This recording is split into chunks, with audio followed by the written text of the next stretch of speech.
Funding for To the Contrary provided by the E. Rhodes and Leona B. Carpenter Foundation, the Park Foundation, and the Charles A. Freoff Foundation.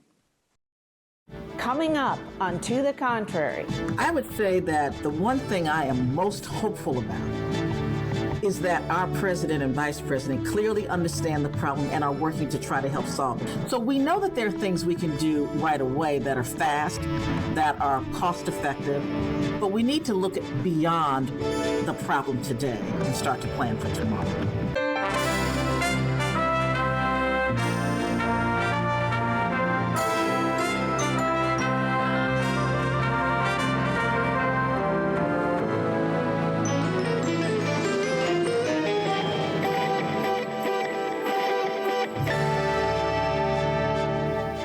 I'm Bonnie Urbay. Welcome to the Contrary, a weekly discussion of news and social trends from diverse perspectives.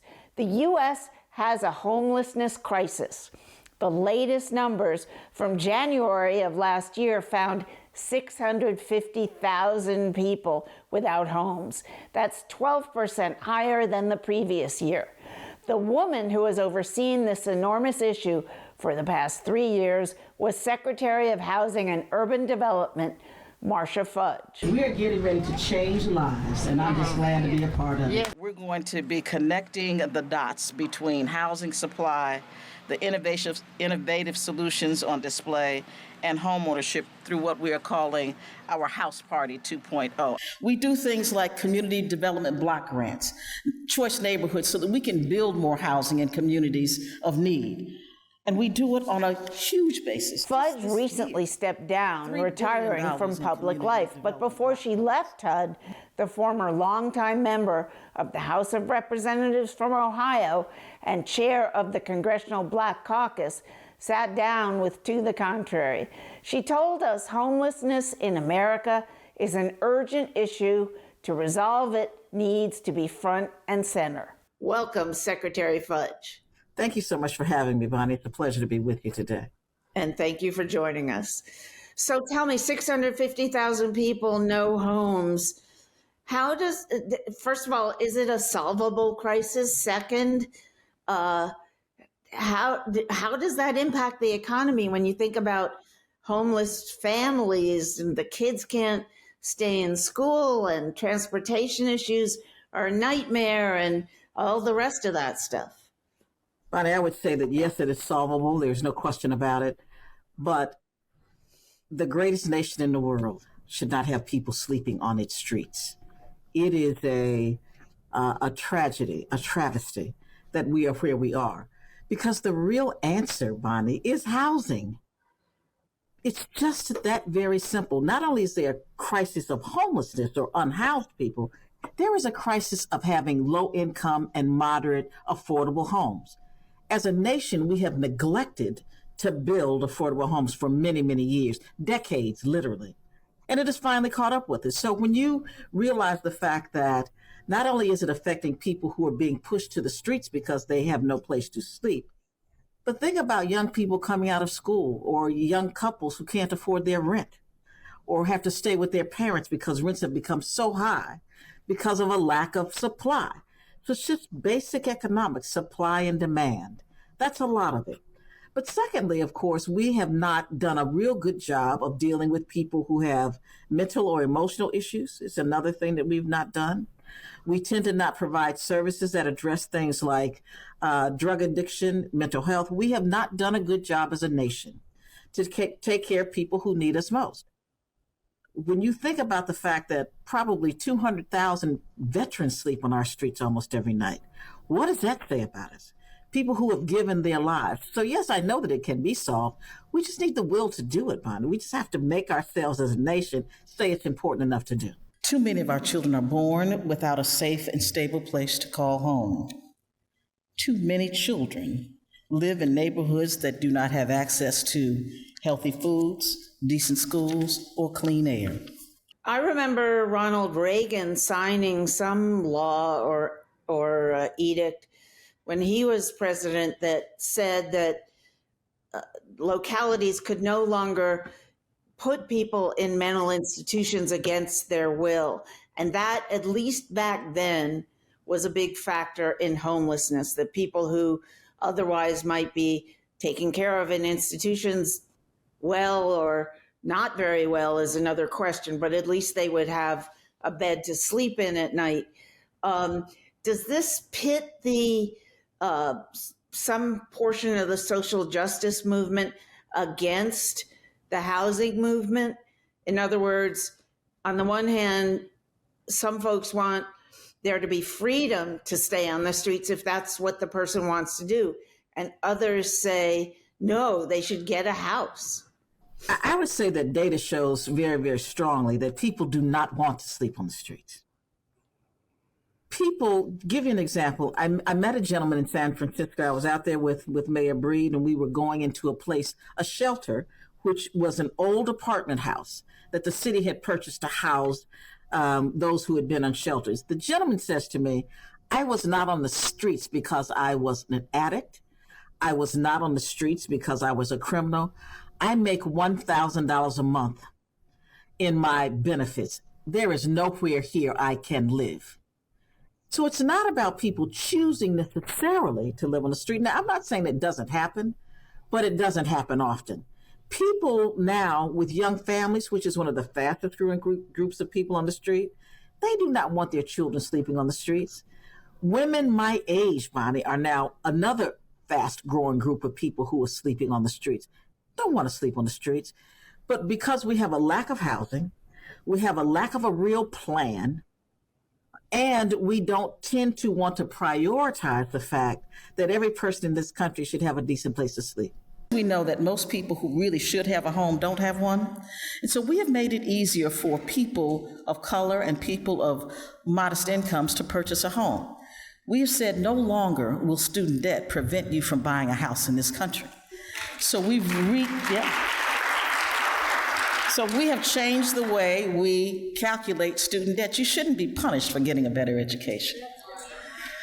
We have said that when people come to us saying they have no real credit history, we would say that they were not worthy of credit because they don't have any credit. It is now such that if you have a positive rental history for 12 months, we consider that good credit. If you just pay your rent on time. And then the last thing we have done is we have said that we know that people who pay their rent regularly can pay a mortgage because it is generally less than rent. The impediment is the down payment. So we're giving down payment assistance. We're giving it up front and putting it on the back end. And there are so many demands on the federal budget these days, and there's so little money available to solve all kinds of societal issues. How much FaceTime do you get with President Biden about increasing the housing budget? I would say that the one thing I am most hopeful about is that our president and vice president clearly understand the problem and are working to try to help solve it. The president put forth a plan that was knocked down by Congress, admittedly, but he continues to put in his budget more and more resources for building homes. I mean, just over the last 2.5 years, we as an agency have participated in supporting the building of more than 500,000 low-income and moderate-income housing. But we're 3 million housing units short. So the president continues to put resources in our budget, but it's not enough. We need to pick it up. We need to quicken the pace because people need the help now. And it takes a while to build housing. So it takes a while to turn it around. I am here today because I want to say that this community is so deserving of this $50 million. So we are going to assist you with building more than 900 new homes in this community. Intergenerational homes where everybody in this community is going to want to live. I'm happy to be here today because we have listened and we know that your communities are made up much more than buildings and facilities, that your tribes are your people, that your culture, your heritage, and your traditions. That's why I'm pleased to share that HUD, through the Indian Housing Black Grant Competitive Program, will award Kanaitsi and Salamatoff $7.5 million, part of a larger $128 million we're awarding to 22 different tribes. This investment, we estimate, will support at least 400 new or acquired homeownership and rental units in tribal communities across this nation. But I was in Savannah, Georgia a couple of weeks ago. They've started to build just villages of tiny homes for veterans until they can find some place for them to go. I'm in other places where they are building shelters that are one-room types of shelters. Los Angeles is using shipping carts to build housing. So we know that there are things we can do right away that are fast, that are cost effective, but we need to look beyond the problem today and start to plan for tomorrow. So you mentioned tiny homes. You mentioned shipping crates. That can have heat and, I suppose, running water inserted somehow. Are these the kinds of answers we should be looking for instead of, I don't know, trying to cut the cost of buying a new home or subsidize the cost of buying a new or used apartment or home? There are two things that I think that we need to look at right away. One is we cannot, Bonnie, continue to live in our parents' and grandparents' houses. We need to look at things that are more energy efficient, that can be built in a much shorter period of time, that are more cost effective. And we can't do it by continuing to build single family homes. We need to build in more density, which is also a problem in many communities because of their zoning and other issues that create problems for us. But the other thing is we have to understand that in order to turn this crisis around, we all have to work together to make it happen. That means developers, it means mayors and communities. Pursuing a number of solutions to this crisis, including zoning reform. But we know this: innovation must be a part of the equation. So in fact, today I am announcing a new partnership with Turner Housing Innovation Labs to identify challenges and opportunities for new technologies and what they present for housing in the future, including how new tech impacts racial equity and affordability. But to the president's credit, cities, states have more money today to use to address these issues than they have ever had in the past and will probably ever have again. Between the rescue plan, the CARES Act, the infrastructure bill, and I could go on and on. Resources are available. We just need for people to say either they have a plan or let us help them develop one so that we can move forward as quickly as we can. I just heard a report within the last couple of days. The governor there will know that he has been busing migrants, undocumented migrants coming into the country and landing in Texas up to the Northeast, flying them up to Massachusetts. New York City right now, as a result of that, has 60,000 migrants sent up from Texas by the governor there who don't have homes. And keeping them at least even temporarily homed is costing the city billions of dollars. Now, you mentioned that localities have more money than ever. Do they have the money to deal with these kinds of emergencies? And is this part of what you're trying to do? Is this part of it? Does this go on your heap of papers as another problem that you need to solve? Well, it certainly goes on my plate. It's not a problem that HUD can solve by itself. And the government right now has a really all-of-government approach at the direction of the president and vice president that we all need to be looking at this. So we have actually a commission that deals with homelessness outside of what we do. The VA deals with homelessness in a different way, but we just all need to come together and start to try to find ways to work together. But I would say this: any unhoused person is on my plate in some way, shape, or form. Now, you talk about the governor of Texas. I mean, certainly, I don't know what we can do to stop that kind of activity. I mean, to me, it's trafficking. I believe it's against the law, but that's me. That's my legal hat. That's not my HUD hat. My HUD hat says every single person who is unhoused is on my plate. Now, we have put resources into cities like New York, Chicago, where this is happening on a high scale. But no, nobody was prepared for this to happen, quite frankly. I would say to you that I am pleased that the numbers are going down over the last month in particular. but we do still have to deal with basic humanity. We have to say that we can't allow this to continue to happen and not make some progress towards working with it. So there are more resources going to the coast, because you'll find 40% of all the homeless people live either in New York or California. So we know that the coast are getting hit extremely hard. Texas is up there, but not with those two. The biggest problems are the coastal states. So we are working with those governors and those mayors and those communities to try to find ways to assist them as best we possibly can. What do you think is the biggest factor nowadays driving people to becoming unhoused? You mentioned that 200,000 of the 650,000 or so people who lack homes are veterans. Is it PTSD from what they experienced in the military, or is it other factors? It's a number of factors. That is a small factor. There's no question about that.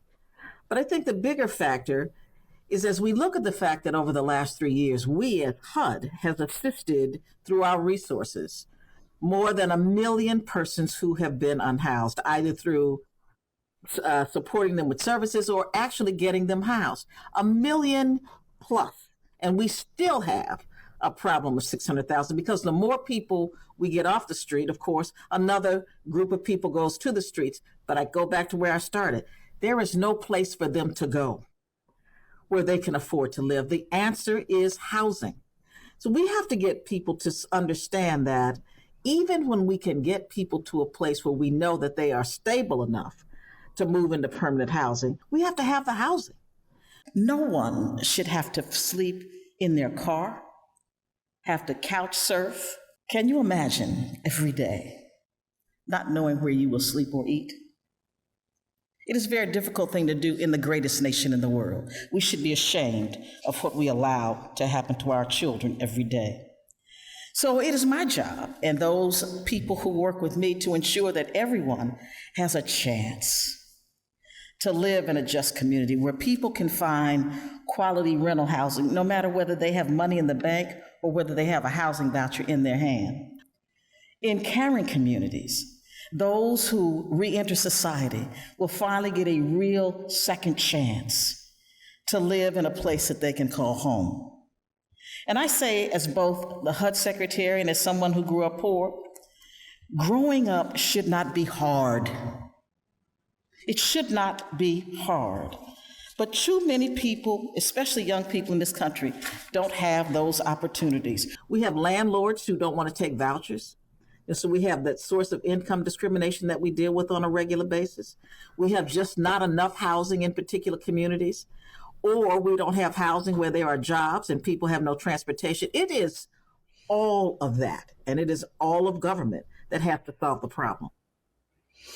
Why not just try to get Congress, and maybe not this Congress or this House would approve it, but why not just increase vouchers for rent or for purchasing a small home for people without? We requested it. Don't think it's not because we didn't ask. We, though, I would say, have given out 120,000 more vouchers than has ever been distributed. We, over the 3 years that we have been here, have given more vouchers than have been given in the last 20 years, because we know that that's a problem. In the president's budget last year, we asked for 250,000 new vouchers. No luck. So we can only deal with what we have, even though the president and vice president continue to fight. As you say, there are lots of things that are pulling on the Congress of the United States, and they have lots of priorities. I just wish this one were a bigger one. How much do you believe developers, commercial developers, are responsible for not building enough units that are smaller, that are more reasonable for people to rent and buy?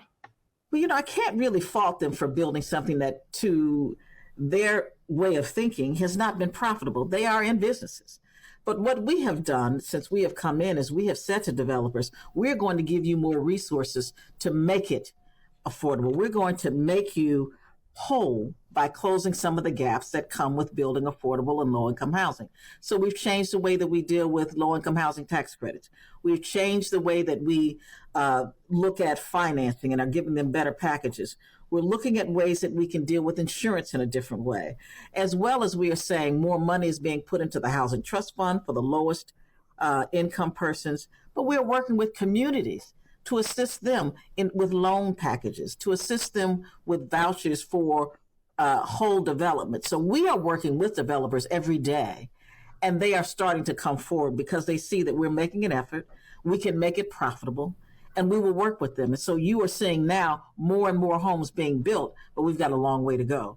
The other thing we are doing is saying to developers and others, you have to preserve what you have. Everybody in this country wants new. We need to preserve the housing we have in this country because there are thousands and thousands of empty structures in this country today, whether they be commercial properties, whether they be older homes. So we have to start to find ways to preserve those as well. Tell me about, what are they? I mean, are they old warehouses? Are they old houses? Are they old apartment buildings? What All of the above. They could be old apartment buildings. Some of them are commercial buildings.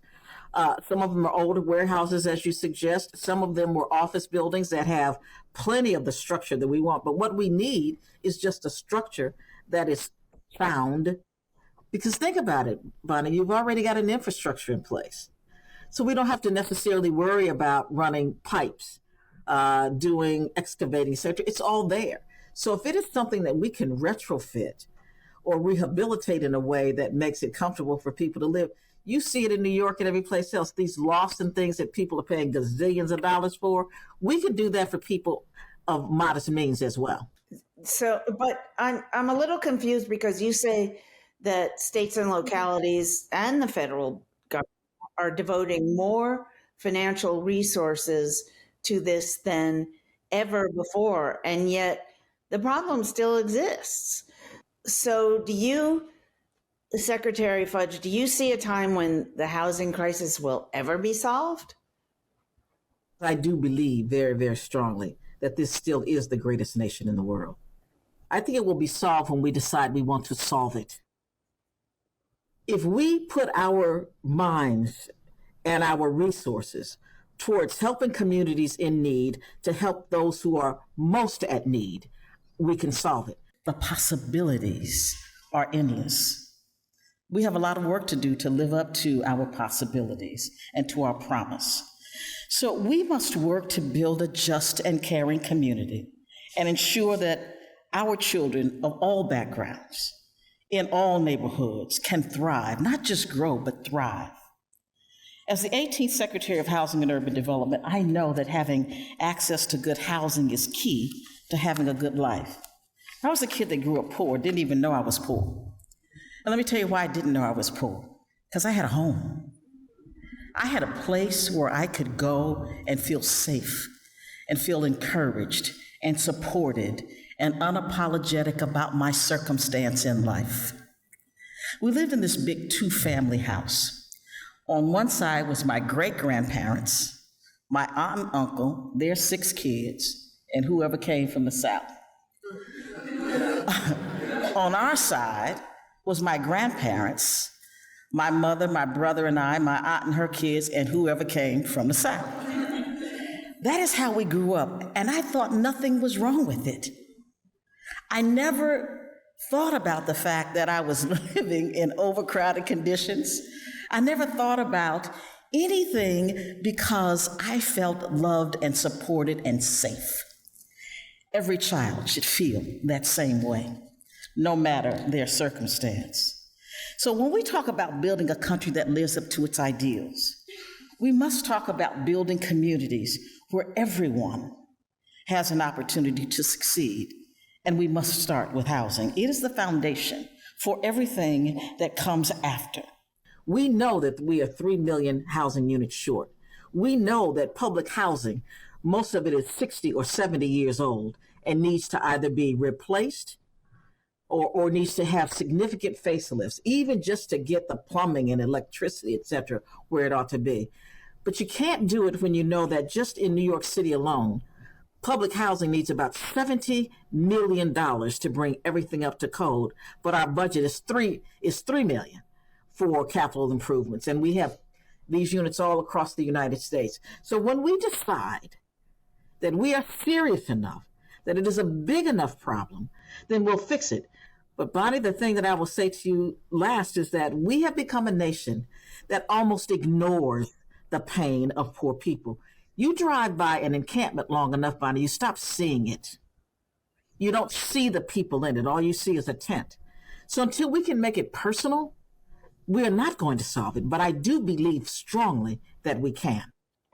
And if anybody can do that, you're it. Believe me, your passion shows for this issue. Thank you for all your good work. Thank you for your time, Secretary Fudge, on this issue. And that's it for this edition. Keep the conversation going on all our social media platforms and visit our website, pbs.org/to the contrary. And whether you agree or think to the contrary, see you next week.